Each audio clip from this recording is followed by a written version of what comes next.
Hey guys, Navin out on No Limit Hold'em. I just wanted to apologize for the audio here. I've had some technical difficulties, we'll say, but I tried to get rid of the binks and the dinks and just kind of got rid of all of the sound and tried to then record narration over it.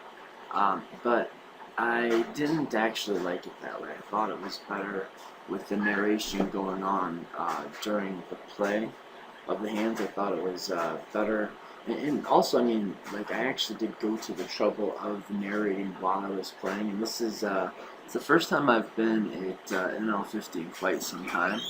The players are definitely better, so there's a little bit less room for error, and I kind of opened myself up to making those errors. So I don't know. I think it'll be more worthwhile this way, and this is like the third take on it. But ideally, I would like to get rid of the dinks and the dinks and the music and the chip sounds and all of that. But can't do that without getting rid of the narration. Couldn't figure out how to do that. So hopefully you can still get through it.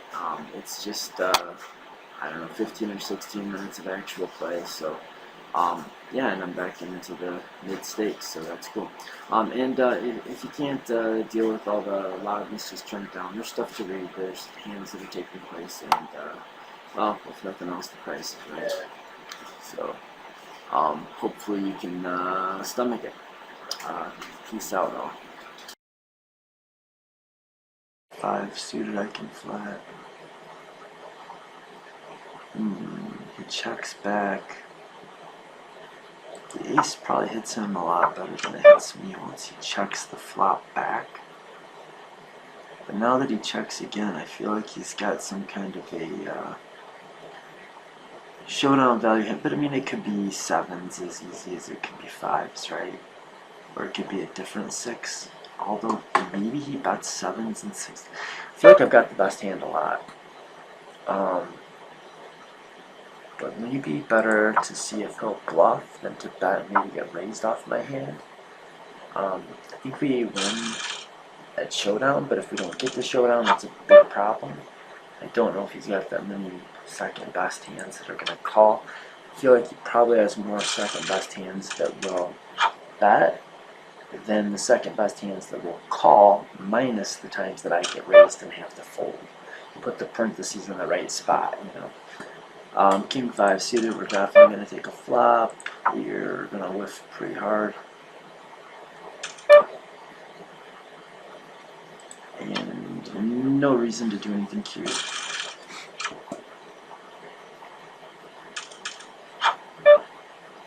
We'll open that.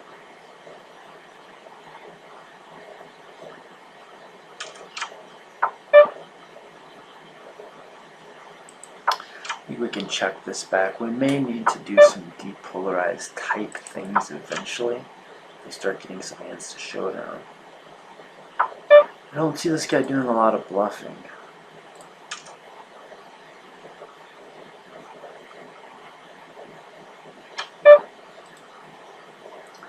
Kind of not too sad about not getting my second pair that I checked back as pre-flop raiser shown down. Of course I wanted to get the value, but you know, there's the added bonus of him still not knowing that I'm polarizing my C-bets.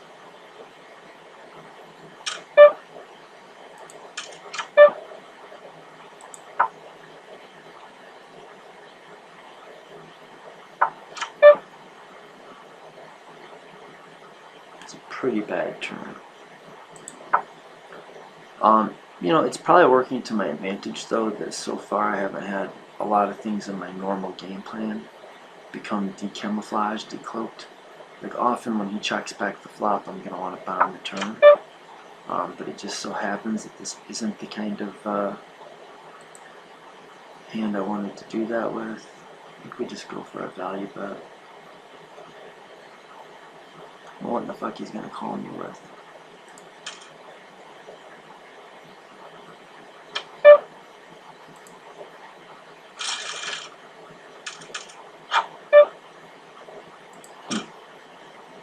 This guy seems a little nitty so far.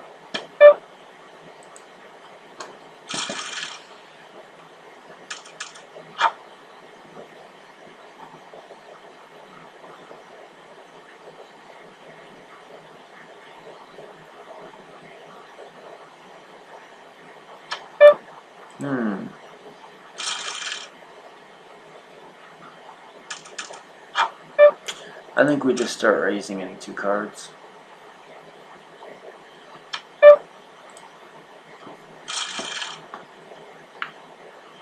I'm not quite sure how to handle the 3 betting. It's like he's going to have a stronger range when he opens. But at the same time, he also has shown a propensity to fold and be nitty. So I think I'm just going to keep kind of my normal strategy, but maybe even be just a little bit tighter, just because I think that people in general that have tighter open raising ranges fold less often to 3 bets, but just barely. It definitely doesn't have to be the case. I think we'll fold a little bit tighter against his opens also, but I think 8-6 is not even close to, I mean, not like it's not even close. It's like it's close because he's so tight, but other than that, it's not very close. I have a range advantage. I'm going to have a lot of hands that I do. Well, I don't have the sets here, though. I was thinking I wanted to check raise, but I don't have 10s or 9s in my range. Yeah, I have a lot of hands that I want to exactly check and call, so we're just going to do that. Look to bluff rivers is really the game plan, is to hit turns that we can check raise or to let's see.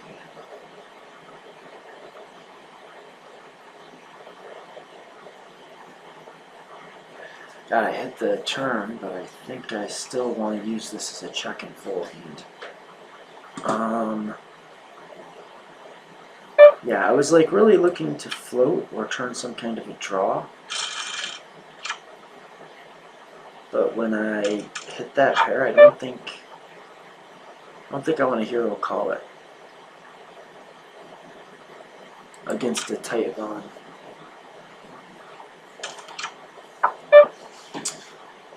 Yep, we're gonna check this back. We haven't done any of these. He hasn't seen us get any of these to showdown. And he does have a range advantage, which maybe gives us a little added camouflage, even if he does see us get a pair of 4s to showdown here. Okay, we kind of notched him. Okay. But I don't think that I don't think our cover is necessarily blown. He may be starting to suspect that we like to do like a polarized 3-betty thing. Let's go ahead and take a 3-bet here, or a polarized C-bet, not 3-bet. I 3-bet because we haven't done any so far, and he seems like he's been doing a little more aggro stuff. Maybe he's changing gears on me a little bit. We're just gonna stab. Actually, I don't think he bluffs often enough for me to want to fold out his king highs. I think I just want to see if I can get queen high to showdown. I mean, no, I'm sorry. Like, what I mean to say is, I don't think he bluffs the turn often enough for me to make a bet that the only productive thing it could do is get him to fold a king high. Like, the only other thing it would do is stop him from bluffing turn with hands that I beat but can't call against, but I don't think that that's something that I need to worry about with this particular villain. And I think we just check back and probably win. Yeah.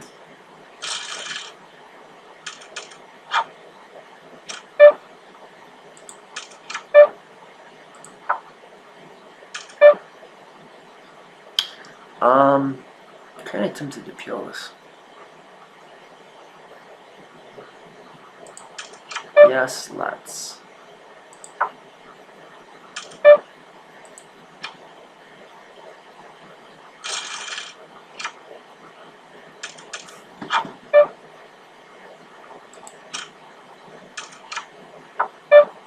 Our little floaty plan hasn't worked out too well so far, but I'm not sure it's not just been luck, because it has been weird turns.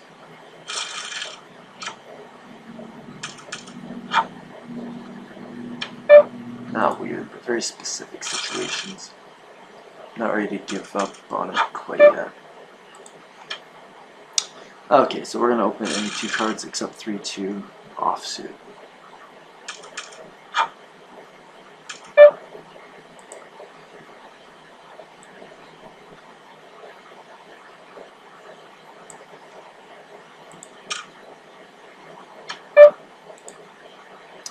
Usually when a player's been doing a lot of raising and he limps, he's going to be imbalanced.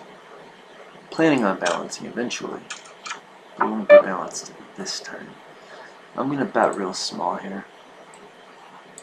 I don't mind him peeling with his ace highs and pairs and such. I think it also could have flushed out the strong hands, allowing us to go like this, on this. I think also, I mean, we're definitely not gonna never run into a flush there, but it's like pretty much anything but a flush I think is gonna fold, and he may even have check raised his flushes, like flush draws on the flop. Hard to say exactly how the sizing is gonna change what he does with his draws. Wait, what happened? 2550, there's 100 in there. Oh, I see. He must have went limp check. So we're gonna lead, and he's gonna raise, and we're gonna fold. That'll teach us to not be paying attention. Yeah, maybe I should shut up and play, huh? NL50. And we're gonna open fold, you know, 3 high and 4 high also. And maybe not, man. Shit. Let's do it.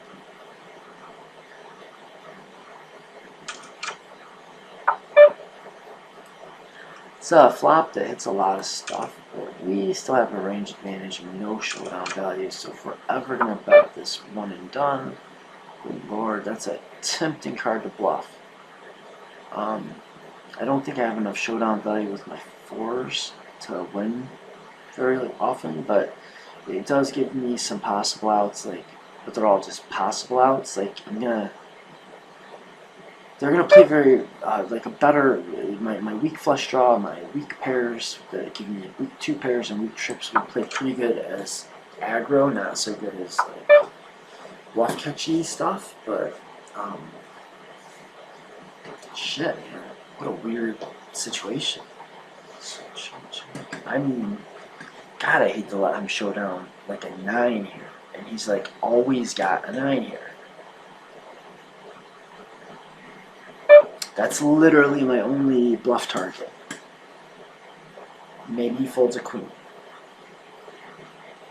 He's got like 9s and queens, and there's no place. Yeah, he's like always got that fucking 9. I knew it. Gotta trust my reads. I should have bet like pot right there. But it's like, man, it's just so hard to put somebody on one hand, like one possible hand. That's like the only hand I wanted to bet against, but it really felt like he had that hand. Yeah, oh well.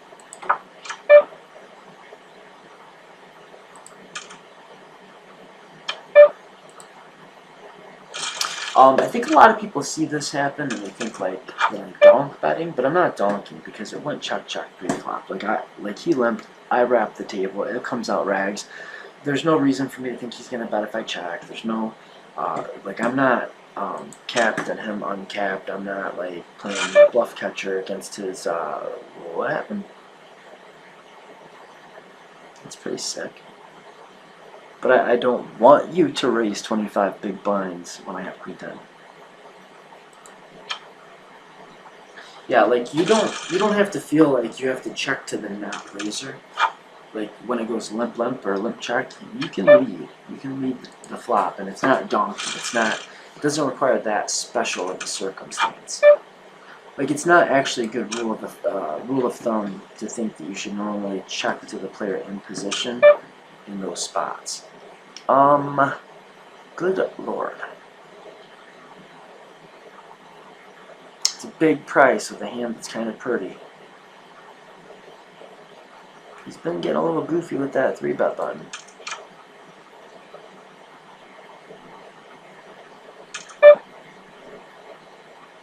I don't believe you, sir. I think we just work there. Could take our... Suck it. Man. $100, bitches, what's up? Not on no limit. Hold on. I think I'm probably not gonna rematch him, even though he seemed like not that good for NL50. I don't know. Like something's telling me maybe I'm not quite ready to grind NL50 because I've only got like 500, so it's not like I've got 20. Mm, yeah, I stand by my decision. Um, Till next time. Alvinad on No Limit Hold'em, forward to your mothers, namaste bitches, and all of that.